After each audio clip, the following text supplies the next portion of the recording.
नमस्कार। पता नहीं क्यों जब जब आतंकवाद पर हमला करने की बात होती है तो पाकिस्तान भारत को परमाणु हमले की धमकियां देने लगता है।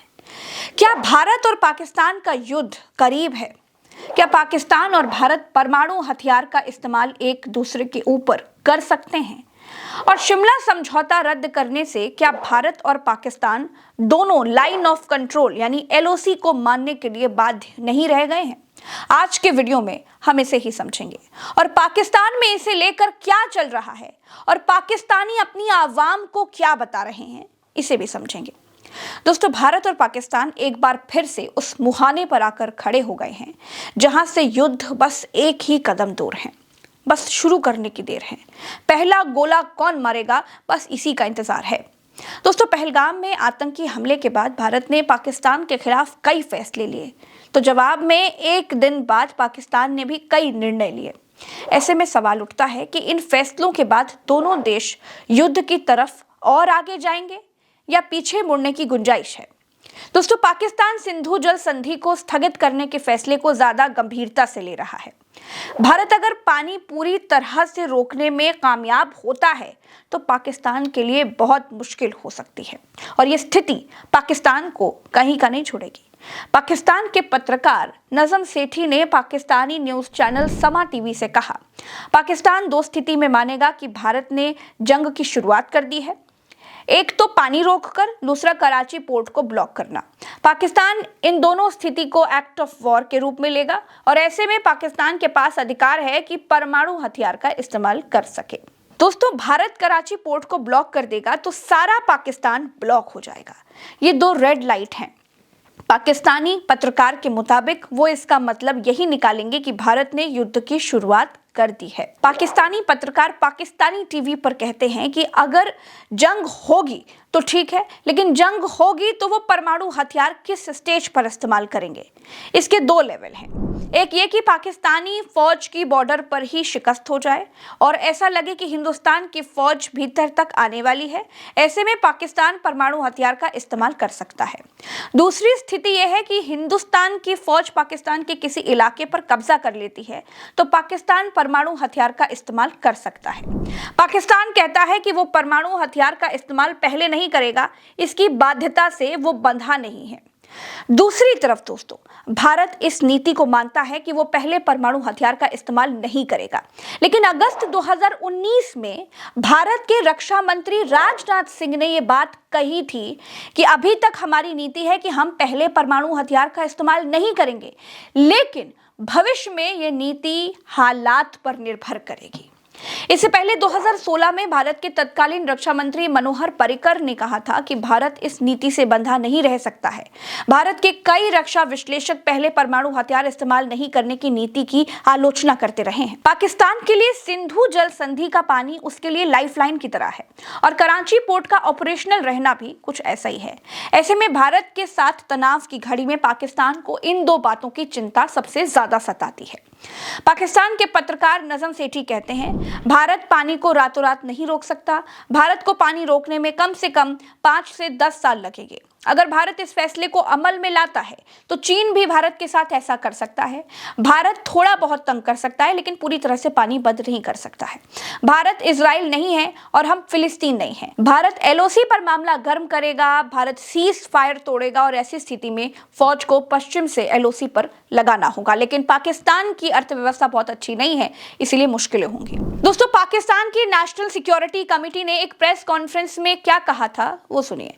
सिंधु जल समझौते के तहत पाकिस्तान को मिलने वाला पानी किसी भी तरह से रोका जाता है या डाइवर्ट किया जाता है तो इसे युद्ध के रूप में लिया जाएगा और पूरी ताकत के साथ जवाब दिया जाएगा। भारत के रक्षा विश्लेषकों का कहना है कि पाकिस्तान के जनरल खालिद किदवई ने ऐसा ही कहा था। पाकिस्तान के लिए दोनों लाइफलाइन है। सिंधु जल संधि का पानी अगर पाकिस्तान को नहीं मिलेगा तो वहां की अर्थव्यवस्था तबाह हो जाएगी और कराची पोर्ट को भारत ने ब्लॉक कर दिया तो पाकिस्तान बिल्कुल डिस्कनेक्ट हो जाएगा।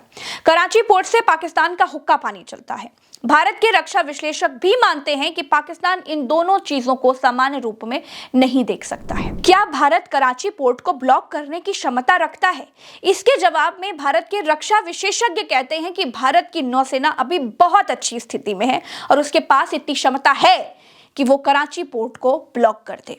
भारत के रक्षा विशेषज्ञों की चिंता यह है कि शिमला समझौते से बाहर होने के बाद लाइन ऑफ कंट्रोल यानी LOC का कोई मतलब नहीं रह गया है। यानी भारत या पाकिस्तान दोनों एक दूसरे की तरफ पूरी ताकत पूरी दम के साथ घुस सकते हैं। शिमला समझौते में LOC को एक तरह से डिफैक्टो बॉर्डर मान लिया गया था, लेकिन अब तो वो लाइन भी ऐसी हो गई है जिसे पाकिस्तान कह रहा है कि हम नहीं मानेंगे। भारत में पाकिस्तान उच्चायुक्त रहे अब्दुल बासित का कहना है कि अब पाकिस्तान 1971 वाला नहीं है और जंग के नतीजे कुछ और होंगे। भारत के रक्षा विशेषज्ञों का इसी बात पर कहना है कि पाकिस्तान 1971 वाला नहीं है तो भारत भी वो वाला भारत नहीं है। दोनों मुल्कों के पास परमाणु हथियार है। चीन और रूस ये जंग नहीं होने देंगे। रूस भारत के साथ रहेगा और चीन पाकिस्तान के साथ। लेकिन इन दोनों देशों के लिए रूस और चीन आपस में नहीं लड़ेंगे। ऐसे में दोनों देश यही चाहेंगे कि भारत पाकिस्तान में जंग ना हो। दोस्तों, पाकिस्तान ने भारत के खिलाफ अपने हवाई क्षेत्र के इस्तेमाल पर पाबंदी लगा दी है। पाकिस्तानी न्यूज चैनल जियो टीवी से पाकिस्तान चाइना इंस्टीट्यूट के चेयरमैन मुशाहिद हुसैन सैयद ने कहा कि इससे भारत को लाखों डॉलर का नुकसान होगा और दूसरे मुल्कों से दूरियां बढ़ जाएंगी। मुशाहिद हुसैन ने कहा, भारत से पाकिस्तान का ट्रेड वाया दुबई हो रहा था, लेकिन अब इसे ही बंद करने का फैसला किया गया है। पाकिस्तानी पत्रकार कामरान खान से बातचीत में पाकिस्तान के ही रक्षा विश्लेषक सैयद मोहम्मद अली ने कहा कि पिछले 78 सालों में ऐसा पहली बार हुआ है कि भारत ने औपचारिक रूप से पानी रोकने की बात कही है। 24 करोड़ पाकिस्तानियों की जिंदगी इस पानी से जुड़ी है और ये जिंदगियां खतरे में पड़ेंगी तो हम कुछ भी कर सकते हैं। 1971 में भारत की डिप्लोमेटिक जीत थी क्योंकि LOC पाकिस्तान ने भी मान लिया, लेकिन अब शिमला समझौते को हमने निलंबित कर दिया है। ऐसे में अब कोई लाइन ऑफ कंट्रोल नहीं है। सैयद मोहम्मद अली ने कहा, भारत ने अगर पानी के जरिए हमारी कृषि को तबाह किया तो ये ऐसा नुकसान होगा जिसकी भरपाई बहुत मुश्किल है। पाकिस्तान की अर्थव्यवस्था कृषि आधारित है। ऐसे में पाकिस्तान इस दर्द को किसी भी लिहाज से बर्दाश्त नहीं करेगा। भारत सिंधु जल संधि के पानी रोकने की व्यवस्था पहले से ही कर रहा है और पाकिस्तान की तरफ के बहाव को कम भी किया है। पाकिस्तान को इस मामले में चीन से भी संपर्क करना चाहिए। दक्षिण एशियाई मामलों के विश्लेषक माइकल कुगलमैन ने ब्रिटिश अखबार फाइनेंशियल टाइम्स में कहा, सिंधु जल संधि और शिमला समझौता दोनों देशों के बीच भारी तनाव में सहयोग और संचार के दरवाजे खोलते रहे हैं, लेकिन दोनों समझौते से बाहर आने के बाद पाकिस्तान और भारत जटिल स्थिति में पहुंच सकते हैं। मुझे लगता है कि भारत और पाकिस्तान की मौजूदा स्थिति को लेकर दुनिया को चिंतित होना चाहिए। पहलगाम में हमले के बाद भारत ने कुछ अहम फैसले किए और फिर पाकिस्तान ने भी। इसके बावजूद दोनों देशों पर काफी दबाव है। टकराव की आशंका बहुत ज्यादा है। दोस्तों, इस वीडियो में हमने बड़ी सावधानी से ये समझने की कोशिश की कि भारत पाकिस्तान में इस समय चल क्या रहा है। पाकिस्तान अपने आवाम को क्या समझा रहा है। पाकिस्तान को इस बात की चिंता नहीं है कि उसकी जमीन पर आतंकी पल रहे हैं। पाकिस्तान को इस बात की चिंता नहीं है कि पूरी दुनिया पाकिस्तान को आतंक की फैक्ट्री कह रहा है। पाकिस्तान युद्ध की तैयारी कर रहा है। भारत को सबसे पहले पाकिस्तान के परमाणु हथियारों के ठिकानों को पूरी तरह नष्ट कर देना चाहिए और फिर पाकिस्तान का गुरूर तोड़ देना चाहिए, क्योंकि उसका गुरूर आतंकियों के जूतों तले गिरवी रखा है। इसीलिए इस गुरूर को चकनाचूर करना चाहिए। इस वीडियो में इतना ही। चलते हैं। राम राम, दुआ सलाम, जय हिंद।